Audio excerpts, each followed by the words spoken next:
Most parents want to make the wedding of their child one of the most memorable occasions of his or her life.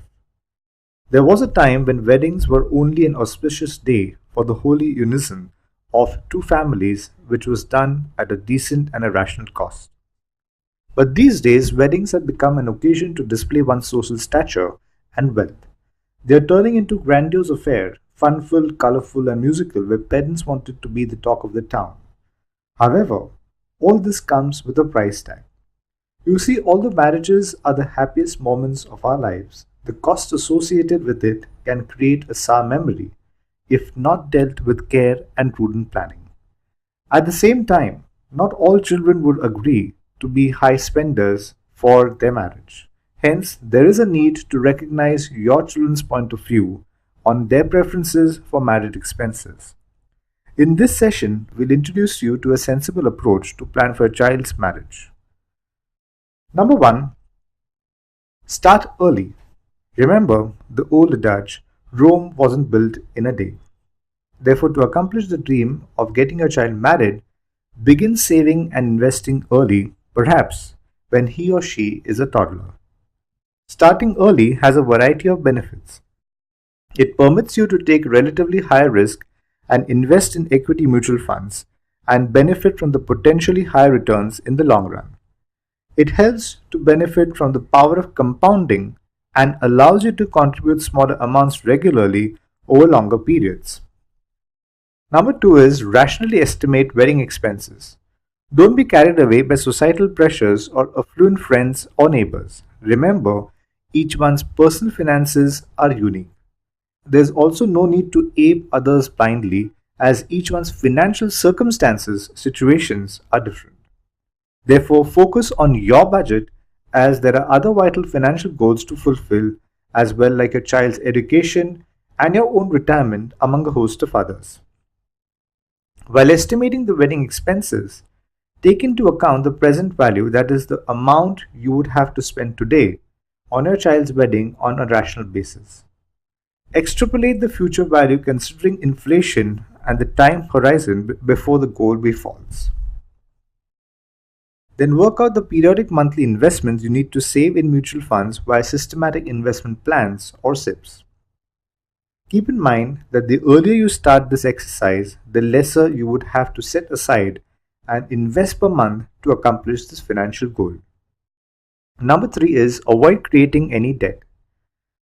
Adopt a practical approach to all wedding related expenditure. For instance, if the means are limited, consider choosing an affordable venue, compromise on decor, limit the guest list, among others. The last thing you should do is use credit cards for any large wedding expenses or taking a personal loan. It's best to avoid borrowing for a wedding. Instead, only use those funds you have accumulated via financial planning for this goal of your child's marriage. Number 4 is avoid utilizing funds from other goals. If you have also assigned funds to meet other important goals such as child's education and your retirement, avoid utilizing them for your child's marriage. Number 5, invest smartly to build the corpus. Investing in equity mutual fund schemes may prove rewarding if the time horizon for marriage is more than 5 years. Number 6 is follow an asset allocation approach. Besides equity, you may include gold as an asset class to save for this goal.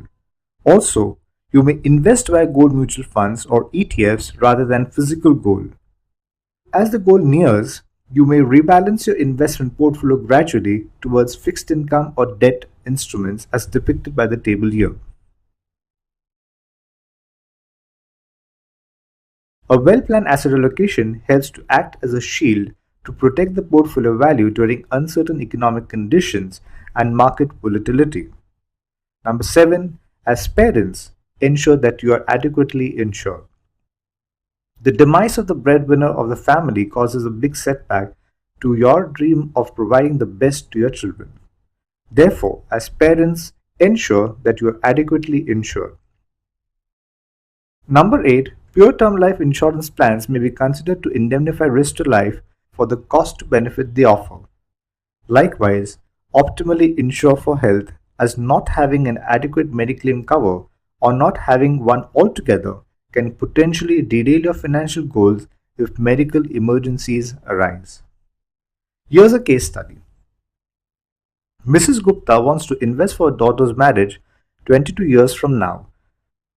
At today's cost, the marriage cost would be around rupees 10 lakh. As per the table here, assuming inflation rate of 7% per annum, the cost of getting her daughter married 22 years from now would be rupees 44.3 lakh. And to achieve the same, Mrs. Gupta will immediately need to start investing rupees 3,419 per month systematically for 22 years in avenues such as equity mutual funds that can potentially fetch compounding annualized returns of 12%. However, if Mrs. Gupta puts this off by another 5 years for some reason, that is when her daughter turns 7, she'll need to nearly double the monthly investment amount to rupees 6,633 and invest for 17 years to accomplish the future value of the financial goal. The moral of the story here is the earlier you start investing, the lesser you'll need to invest each month to achieve the same amount of the money at the end of the goal. Finally, before we wrap up our today's learning session, here are a few points to remember. Some things could be necessity for a few but a luxury for you. It is for you to decide what you need to have and what can be avoided. Stay away from mimicking and instead focus on your budget or personal finances in order to avoid debt and jeopardizing your family's finances. To get your children married, save for the financial goal, but ensure that you are biting only as much you can chew. Start planning for your goals early. A longer investment horizon can facilitate better power of compounding. Rationally estimate the future cost of marriage, recognizing inflation. Invest money systematically in mutual funds to achieve your goals. Follow an asset allocation model by investing across asset classes like equity, debt, and gold.